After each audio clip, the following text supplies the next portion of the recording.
Today I am going to try the 1, 2, 3 8-inch hunting rifle challenge. And the challenge is pretty simple. Put up an 8-inch target at 100 yards, at 200 yards, and at 300 yards, and get one shot at each. Hit the target, pass the challenge. But here's the catch. You only get one shot, so there's no shooting and adjusting for elevation and warming up and zeroing. So going into this cold, and you have to do it from unsupported position.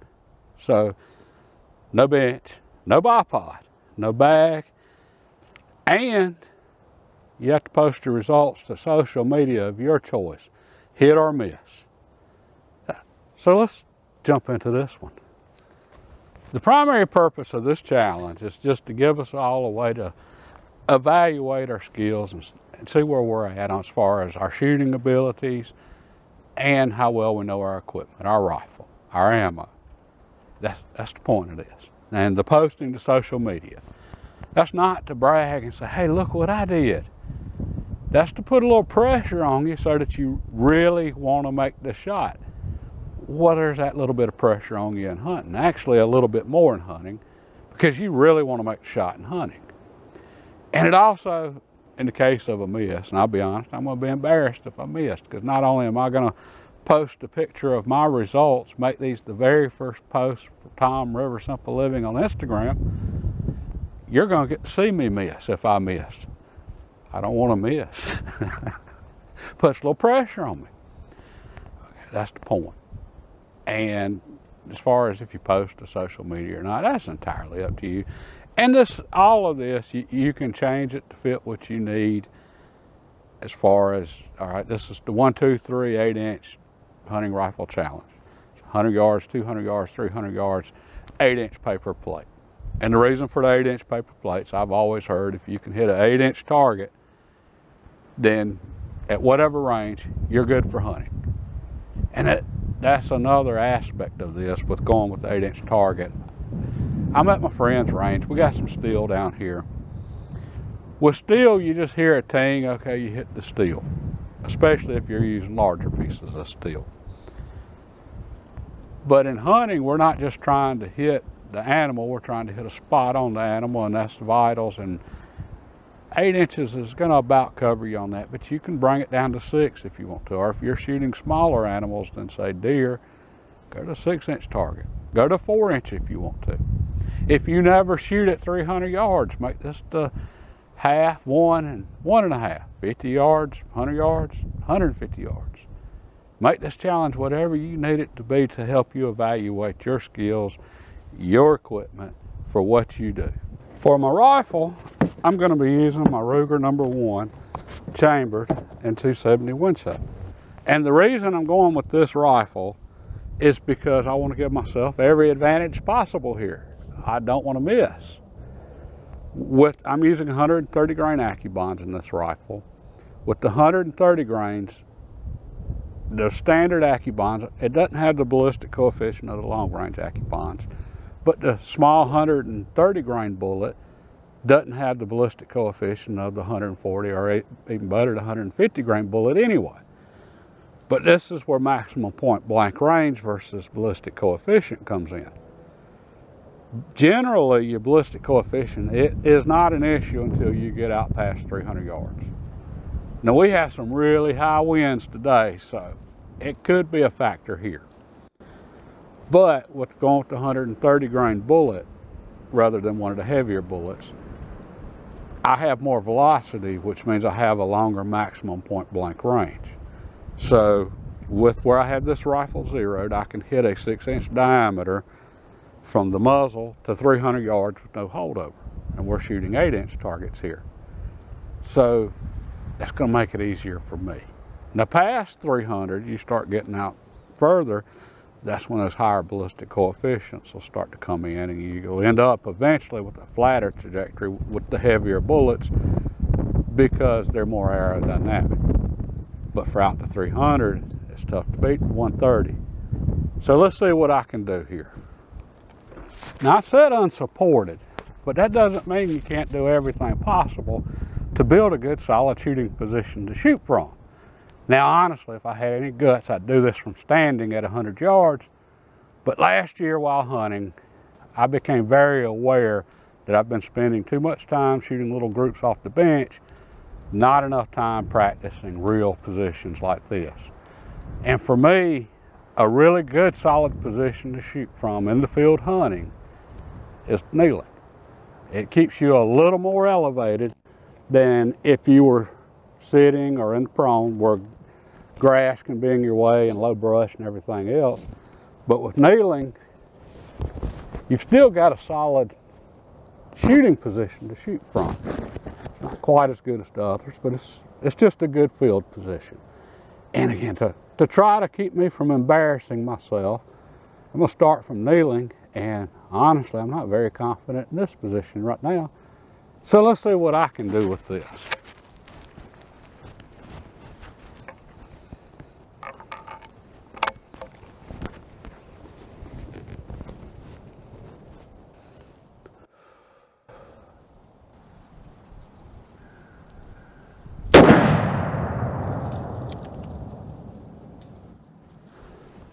For the 200-yard target, I'm going to go with sitting. Yeah, I really want to make this as easy as possible on myself. And sitting, for me, has always been a more steady position than kneeling. Now, with that said, I'm not near as flexible as I used to be, so I don't know if I'm going to be able to do it Indian style. Yeah, I might have to make a little adjustment here. And that's another good thing, too, about doing all this. Use your sling. Your hunting sling. Just do everything just like you would in the field. Get used to making adjustments. And with sitting, kneeling also, all the positions, your natural point of aim is important. So you want to build a position where when you lock in, you're pointed at the target. You don't want to try shifting the rifle when you naturally want to point this direction. You don't want to shift over here when you're trying to shoot this way.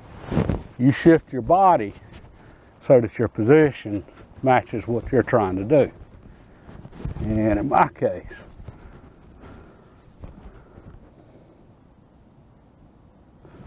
oh, that 200-yard one's looking tough. Let's see what we can do with it.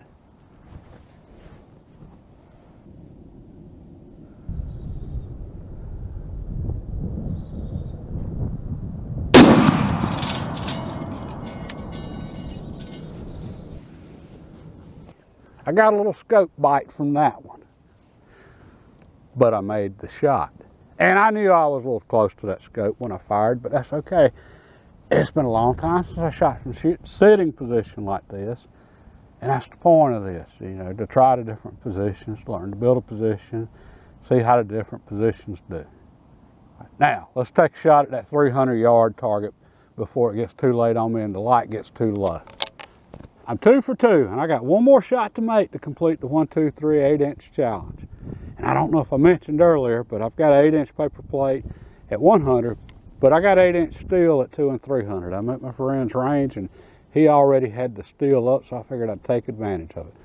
But those are 8-inch steel targets. So let's see if we can make this shot here count. And for the 300-yard shot on an 8-inch target, I'm going prone. I mean, that's just the most stable position there is as far as unsupported positions. And I have used this in the field hunting. I have dropped deer in their tracks at 300 yards, shooting from prone position, on pipelines especially, where I can get in an elevated spot on a ridge and shoot into the next ridge. The downside to prone, and why I needed to be in an elevated position where the ground fell away from me, is because in the prone, any little grass or anything like that is just going to be in your way when you shoot. But we should be good here, so let's see if I can get set up here and make this last one count.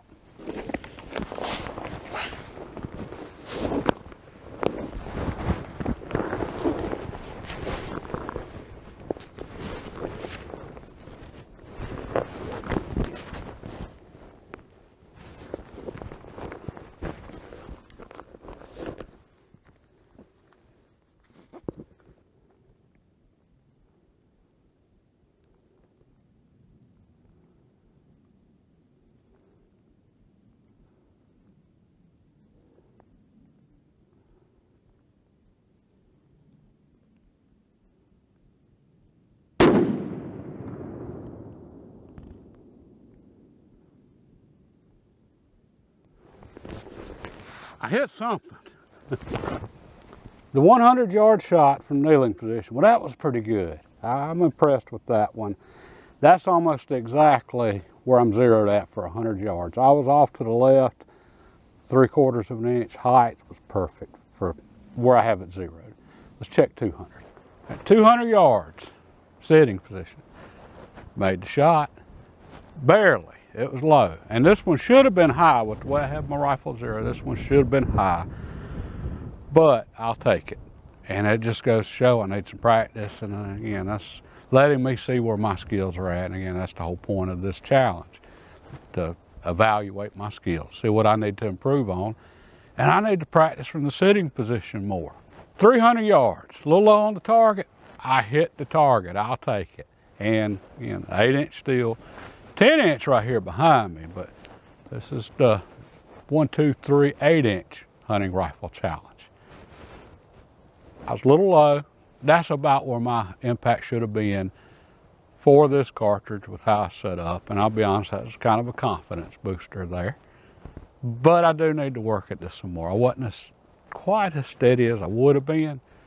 I was confident I could make the shot, but I wasn't steady enough to pick out my spot on the target, if that makes any sense. But yeah, I think this was a good challenge. Honestly, I'm proud I made it, completed it. But I think this is just a really good challenge for any of us to try that, especially if we're into hunting, but even if we're into target shooting. I notice a lot of target shooters, and I've mentioned this before, they'll go to the range, they'll fire a few, however many shots to finally get dialed in. Then they're hitting target and they're like, oh, this is easy. Well, it was easy after you fired a half dozen or a dozen cartridges to get your elevation set on your scope. When you just got to pick up your rifle and that one shot's got to count, it's a little different. And us hunters, we know that. We deal with that in the field. And part of the reason, again, for posting to social media your misses, little consequences here. For hunting, there are consequences for missing. With hunting, we could miss an animal that we worked really hard just to get one opportunity, one shot at it, and then we blow it. Or even worse, we could wound that animal. So there's some serious consequences in hunting. Yeah, I'm happy with this. All right, with any luck, I'm gonna be on the lake next week. I know I keep saying this.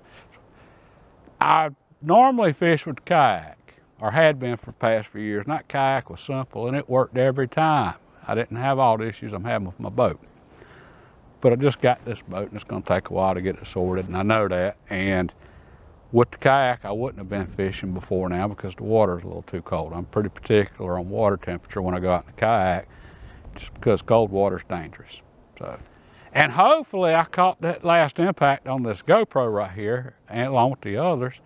I set it up at different positions when I'm shooting. It's been showing out, but I'm gonna be really disappointed if I don't get to watch this in slow motion and see what it looked like. God bless, and I hope some of y'all try this if you get a chance, just to evaluate where you're at with your rifle, your cartridge. And y'all have a wonderful evening.